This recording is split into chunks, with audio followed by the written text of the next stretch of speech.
আপুনি মূৰত এটা হেলমেট পৰিধান কৰি মটৰচাইকেলখন চলাই গৈছে অথচ পুলিচে আপোনাক ৰাখিছে আৰু আপোনাৰ পৰা পুলিচে এটা ফাইন লৈছে।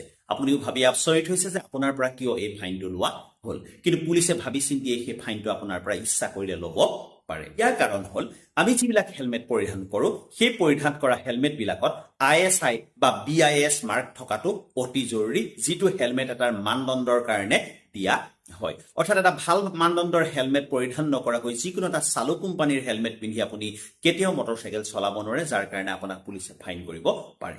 দ্বিতীয় কথা হ'ল আপুনি এটা হেলমেট পৰিধান কৰিছে, কিন্তু হেলমেটৰ যিডাল ৰছী সেইডাল টাইটকৈ মাৰি অৰ্থাৎ আপোনাৰ মূৰৰ লগত আপুনি ভালকৈ সংলগ্ন কৰি লোৱা নাই, তেতিয়াও পুলিচে ইচ্ছা কৰিলে আপোনাৰ ওপৰত ফাইন কৰিব পাৰে আৰু এই ফাইনৰ পৰিমাণ 1000 টকা বা তাৰ ওপৰলৈ হ'ব পাৰে। তথ্যকেইটা জানি আপোনাৰ কেনেকুৱা লাগিল মোক জনাবলৈ নাপাহৰিব।